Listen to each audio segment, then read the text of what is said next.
I did it again. Another late night shopping on Fleabag. I was looking to add another old tool to the collection and came across what looked like a giant hacksaw, which really caught my eye. I've only seen the usual 12-inch blades, and this was 20. Turns out this was made for butchers, long before the days of bandsaws behind the butcher counter. I've got this thing for Disston saws, and it was only 10 schmeckles, so I pulled the trigger, and a few days later, it arrived on my doorstep. In today's exciting episode, we're restoring this Disston & Sons No.1 Butcher Saw.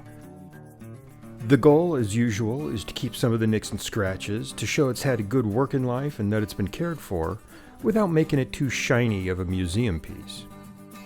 I don't see myself doing any butchering anytime soon, but I'll figure out what to do with this later.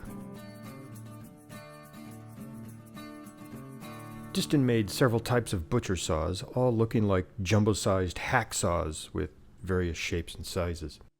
Some specifically for hogs, some for cows. Some, like this one, have oval frames and others have flat ones. It's difficult to tell why they made so many, but I'm sure they had a good reason. Taking a good look at it, it appears to be in really good condition, all things considered. Not a lot of heavy rust or pitting on the blade. It's difficult to determine the age of this thing. I even reached out to Erik at Distonianinstitute.com, who was kind enough to spend some time on this. He indicated that these saws really didn't change over the decades they were made, with the only difference being this stamp appearing in the 20th century. That can put it anywhere up to 120 years old.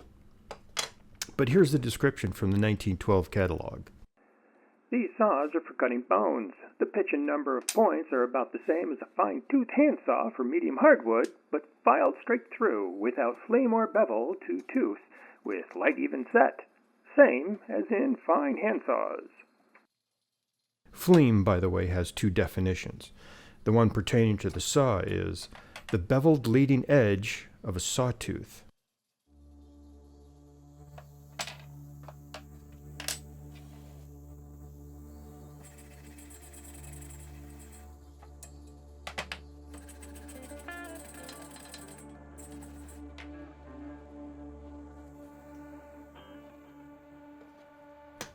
These pins weren't peened over, I just needed to knock them loose without causing too much damage to them. And yes, I am using a combination wrench as a spacer.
To clean the handle, I'm starting with a dull cabinet scraper to keep from digging into the wood too much.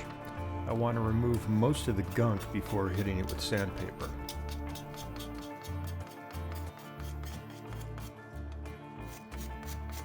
I'm starting with a 120 grit and light pressure, and I'll follow that with 220. I'll do the curved parts first, then work the flat parts over with some sandpaper that's glued to a flat surface so that it's nice and smooth. When that's finished, I'll go around and do a bit of touch-up, but I don't need to do much more than that.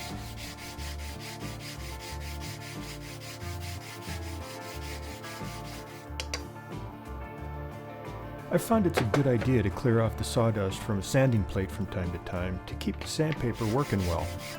Some say it's also helpful to keep the dust from clogging the wood grain. I'm no expert in identifying wood, but the old catalogs say this is probably beech, unless someone remade it along the way. Anyone know what it is?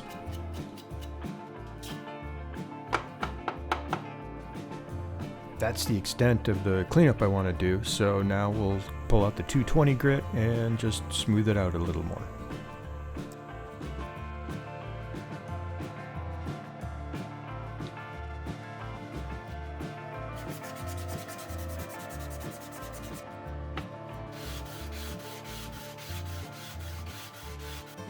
With the sanding complete, I'll hit it with 2 coats of boiled linseed oil and let each coat sit overnight.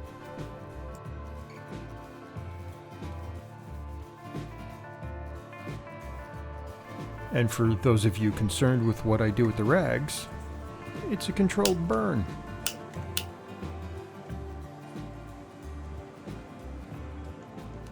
Alright, with that out of the way, I'll finish it with some feed and wax from Howard. This stuff really feels good on your wood. And if you're noticing how liquid this is, it's because it's sat in a 90-degree garage for a while. Moving on to the brass, I can't help myself but make it nice and shiny. I just love its warmth when it catches the light. I'm going to use some 4/0 steel wool to knock off any bits, hit it with some Brasso, and finish with a bit of time at the polishing wheel. Here I'm using a little X-Acto hobby saw to clean out the slots in the screw heads. Yuck.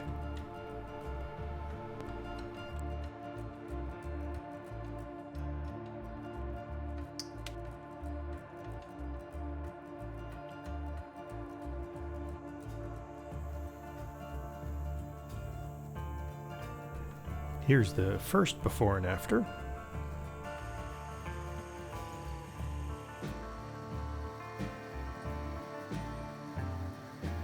And here's the second before and after.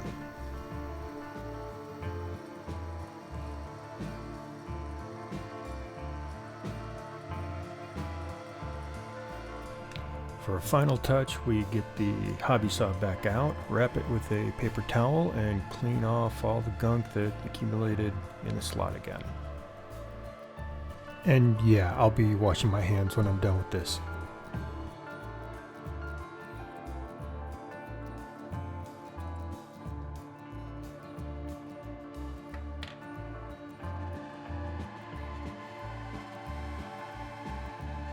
Turning my attention to the metal bits, the first thing I do is knock off the rust with some 600 grit sandpaper. I'm not using a lot of force, just enough to grab the large bits. I do this because I'll be using Evapo Rust on everything, and I think this gives it a nice head start.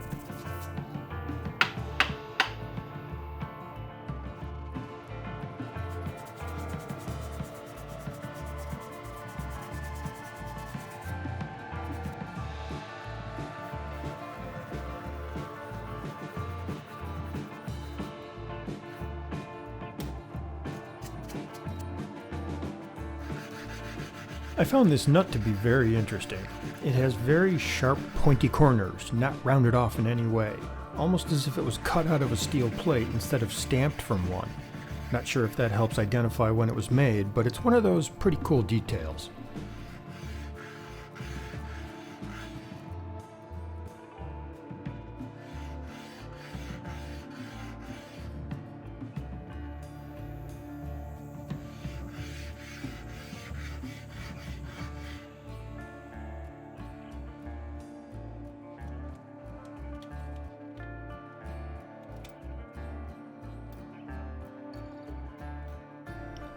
For those not familiar with Evaporust, it's a rust remover that doesn't smell as bad as a vinegar bath, and since it's not an acid, it won't dissolve your piece if you let it sit too long.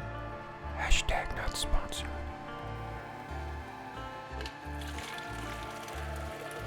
It can be a bit pricey, but it lasts a good long time, and you can add water if necessary. That's right, you can add water, that thing that causes rust. Oddly enough, this stuff is water-based. They even tell you to rinse your metal with water once you take it out of the bath. Evaporust can turn metal black because it removes iron oxide from the metal, leaving a higher concentration of carbon on the surface. This carbon can cause the metal to appear black, but it doesn't harm the metal. We'll be hitting this with sandpaper again, and then a little time on the polishing wheel to brighten it up. If you let Evaporust dry on your parts, it'll leave a greenish yellow film on them. Off camera, I used my air compressor to blow everything dry after the rinse. Here, I thought I could just rub the blade back and forth on the sandpaper, but silly me, I forgot about friction. So I made another sanding block and started to clean it up. Again, just using 600 grit to make it nice and easy. After that, I hit it with the polishing wheel, but it didn't bring out any noticeable improvement. My guess being the blade was hardened steel and I wasn't being aggressive.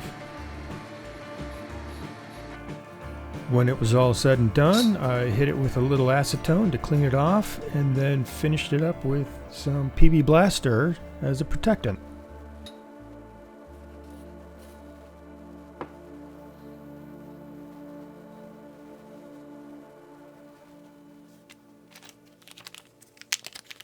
You'll notice the rest of the metal parts didn't get as black from the evaporust. My theory is that they don't have as much carbon in them, which also means that they're not hardened steel like the blade.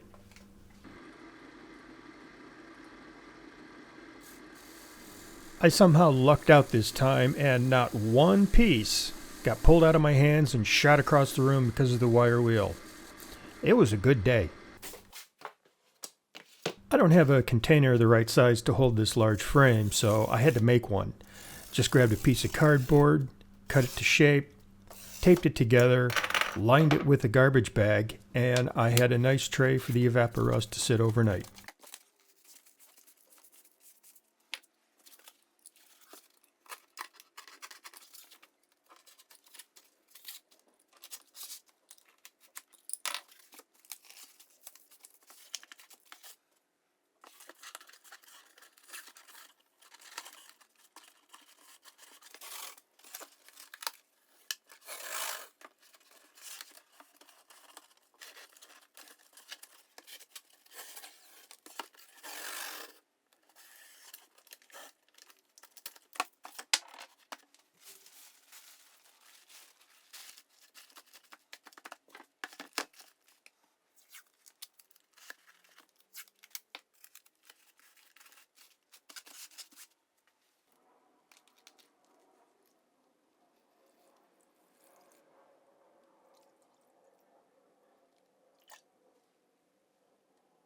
Now, one thing I've learned about evaporust is that the metal will have a bit of a gray sheen to it.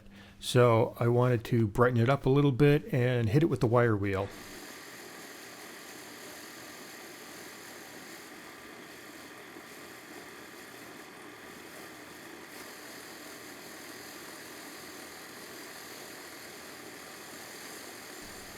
And I also had to hit it with the polishing wheel just to give it that little extra oomph.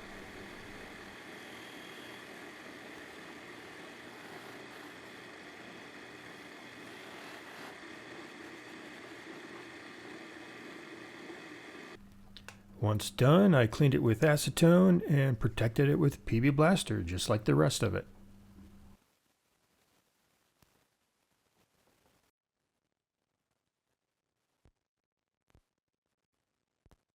If you have a saw and haven't sharpened its teeth in a while, make time to do it soon.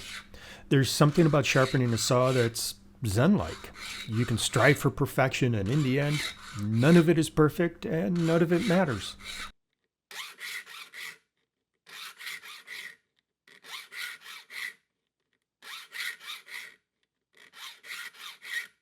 Alright, everything's done and it's time to assemble.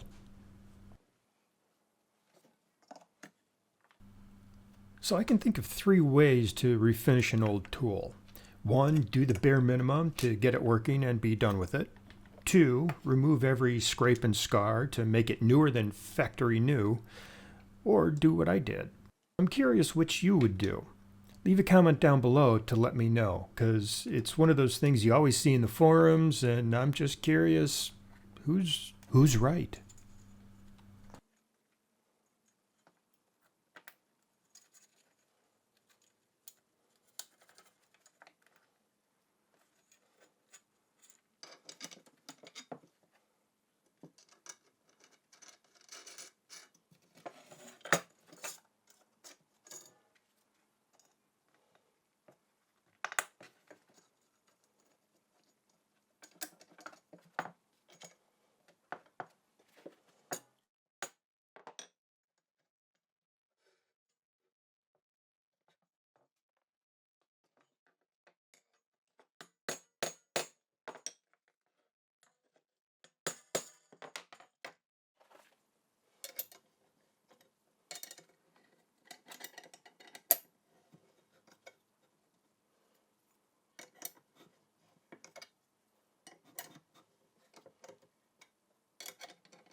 Okay, it's back together, looking real good. There's that logo once again. The only thing left to do is take it out for a test drive. Now I know it's a butcher saw, but I don't have any spare livestock on me, so a bit of plywood will have to do. The blade is 0.6 of a millimeter thick, and the teeth are currently set with another 0.2 of a millimeter. I could probably set it a little more, but I think it's doing a great job. With little effort, it's cutting the depth of the blade in one stroke.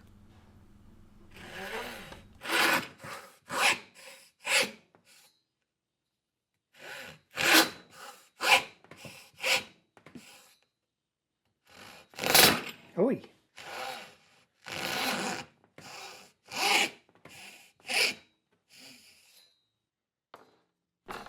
So as I leave you with some before and afters, I really appreciate you sticking around this long.